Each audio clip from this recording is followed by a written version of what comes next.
Hello and welcome back to our OpenBIS training. We'll now start with a general introduction to what OpenBIS is and how we are going to use it.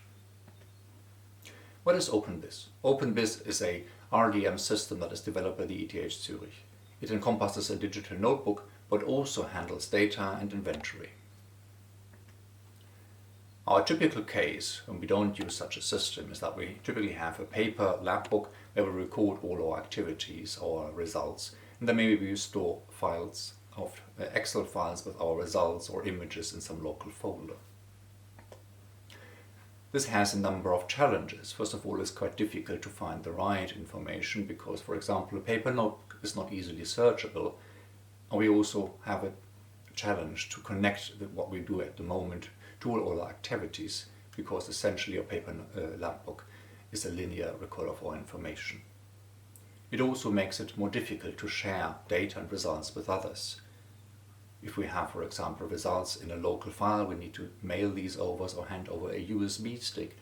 It is also more difficult to transfer knowledge because our lab notebook travels with us and we would have to make physical copies, for example, if we want to share it with others.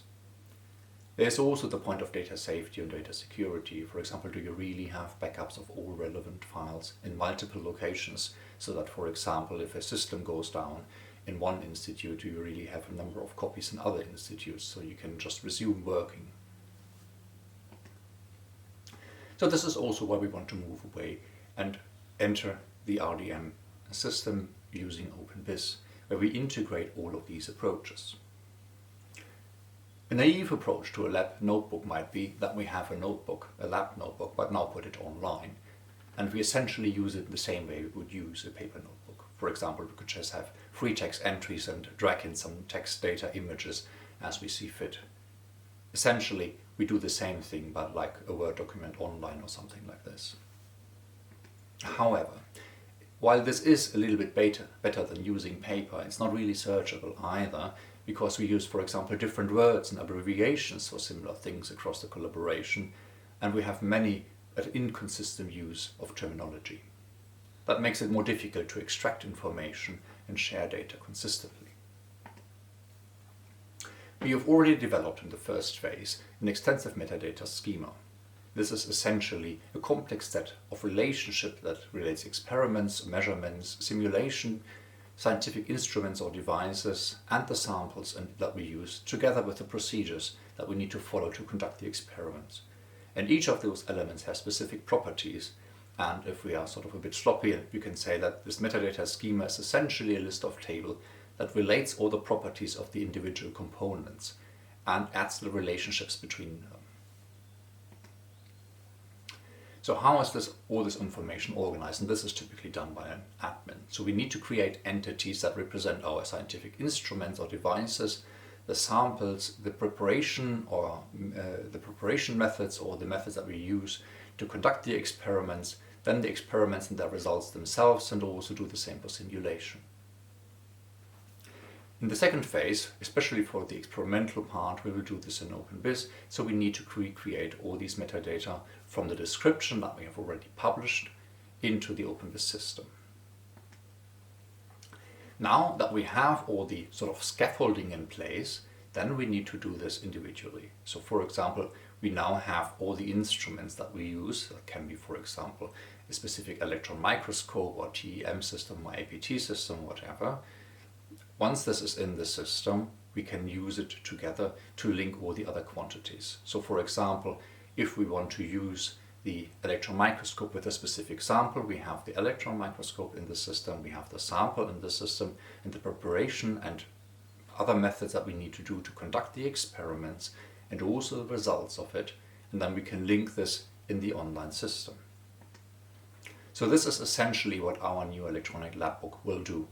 We link everything together and are able to establish relationships between samples, methods, and results, and also hierarchical relationships between, for example, different samples that we have split, and each of these subsamples have experienced a different path of experiments. Once we do this, this allows us to formulate more complex inquiries. We can see which results come from which samples, which samples were in use at a given time, which methods did we use to obtain our results, and which methods were applied to our samples and so on and so forth. So how do we use electronic notebooks in OpenBIS? So the first step is to populate the inventory, and this will also be done in conjunction with Project 07. So we need to put all our instruments, our samples and methods in here, and this will be one task that we need to establish in the early phase. We've already done this for a number of instruments, or for example, we've already included a number of electron microscopes in here, as you can see. And if you click on these microscopes, you get further details about it. First of all, the name, of course, but also where it's located and other metadata about the specific instrument. We also need to do the same, of course, for the samples. And here in this screenshot, I show you a few examples that we have already implemented from the CSD. And we do the same thing for the methods that we use. For example, if we want to cast and use samples, we can create especially these standard operating procedures that describe how we do this. And of course, this needs to be tailored to all the procedures that we have in place. So once we do this, we can also record our experimental results. There we have two options to do this. We have our personal space, or my space, up here indicated by the red arrow. So this is really where your data is. This is not seen by others, but we can share it later. But also we have a public inventory. For example, I've moved all the experiments for these analysis already in this place because they can be used across the CRC. So this is, for example, once you're happy with everything, you can share it with all the others. And if we click on these experiments, so each of these folders represents one set of experiments, and if we click on this, then we see all the individual measurements that we have taken. For example, here we do the hardness of this alloy, and you can already see that all the numbers are there. But you also see on the right hand side that we have the parents. So here we can link which samples, but also which scientific instruments were used to obtain these results.